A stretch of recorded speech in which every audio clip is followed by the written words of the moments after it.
garden, which is a depression in your yard that you plant with plants, and there are a lot of resources out there. If you just Google Wisconsin rain garden, you'll find a lot in a hurry with instructions for how to do that. And the benefits are both aesthetic. Rain gardens can be very beautiful, but they help to keep more of that rainwater on your property and going into the ground where it feeds back to the groundwater instead of going straight to the river. And what about downspouts? Yeah, so if you've got a rain garden, obviously you want to direct the water from your roof, from your downspout into it. And you also want to, kind of basic property maintenance, keep your downspout directed away from your house so that you're not flooding out your basement. It's good to put a splash guard at the end of the downspout, as opposed to just putting it directly onto the ground. The risk is that it can start to scour away at the end of the downspout if you don't have a way to spread it out a bit, and that's picking up the dirt, and that can carry it away, and it can end up as suspended solids, one of the key pollutants in the Rock River. And car washing and car maintenance, how does that affect? Yep. So, keeping our cars well maintained is the first step. Meaning, if you've got a drip, if you've got an oil leak or some other sort of fluid leak, repairing that so that those fluids aren't constantly dripping onto your driveway, dripping onto the road, because when it rains then that washes into the river. If you like to wash your car, some do, some don't, but those that do, don't do it on your driveway. It would be better actually to wash your car on your lawn, believe it or not, because if you use soap, that soap is more likely to soak into the ground if you do it on your lawn, or better yet, just go to a commercial car wash, because the runoff from that is treated. It goes back into the sewer system and is treated at the wastewater treatment plant instead of washing down the street and washing into the river. And again, it's the soap, which has phosphorus in it, which feeds algae that we're trying to keep out of the waterway. When the leaves fall off the trees. Yep, so that's a big issue in the fall.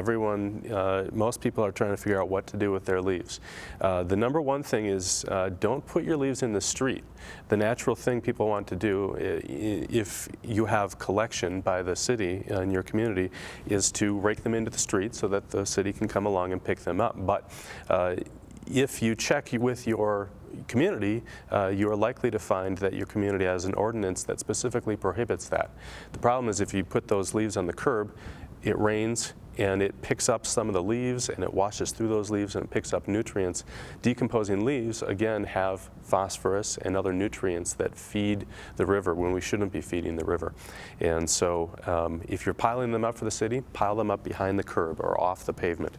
Better yet, just use your mower, mow them into the lawn. This is something I do at home. I don't rake my leaves, I just mow them. And it takes a couple passes, but it breaks down, it just goes right into the grass and disappears. So it's important to do what you can to keep those leaves out of the stormwater system. And winter pavement maintenance. Yep. So in the winter, here's our four-season look at things. The number one thing people need to be aware of is being careful with their salt use or whatever they may be using for keeping ice off of their sidewalks.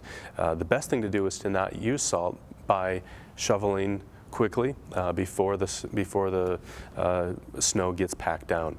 And if you can do that, you shouldn't need salt. But if you do need to use salt, read the instructions. There are a variety of products out there. Some of them don't work in cold temperatures. Regular rock salt doesn't work below 15 degrees, and so there's really no point. But look at the instructions, both on when to use it and how much to use. If there's still some left over after you've salted where you can see piles of it, you've probably used too much, and that's going to wash away. And those chlorides, which are harmful to plants and animals, are going to wash into not only your gardens and damage them, but wash into the waterway. Can you talk about shoreline buffers for those who have riverfront property? Yep, so if you have riverfront property, or if you are concerned about how your community is managing its lakefront or riverfront property, a park for example, the big no-no these days is having a lawn that goes right down to the water's edge. And I know a lot of people like that, and that's kind of been the norm in the past, but the problem with that is that it's very easy for pollutants, and by pollutants I include really grass clippings and any fertilizer that people might choose to use, for that to wash right into the river. And so instead what we're looking for is taller plants, and in that first maybe 10 to 15 feet before at the shore, that will intercept that water and filter it a bit and give it a chance to soak in. The added benefit is that it's good for insects and animals. It really improves the aquatic life of the water body, having some somewhat more wild, taller growing things right at the water's edge.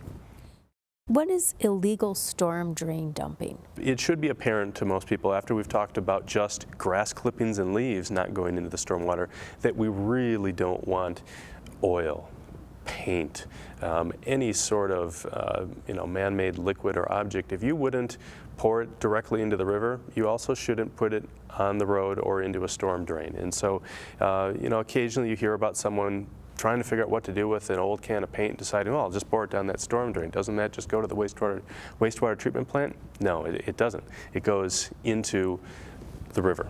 And so it is illegal to pour anything other than water into a storm drain. And if you see someone doing that, you can either, besides telling them, hey, that's wrong, you can also contact your city, your Department of Public Works, and tell them, because they may be able to come clean it up, or you can contact the DNR. And there's an 800, a toll-free number to call and report something if you've seen it. Where can people find more information about protecting the Rock River? There really are a lot of places out there, a lot of sites, websites in particular, that talk about these practices.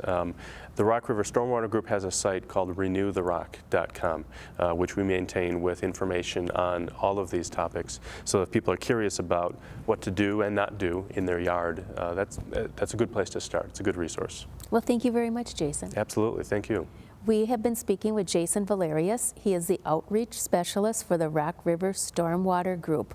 Our issue for this segment has been environment, and our topic, personal responsibility for the Rock River. Thank you very much for watching Public Report. The material on this program does not necessarily reflect the views of WWRS.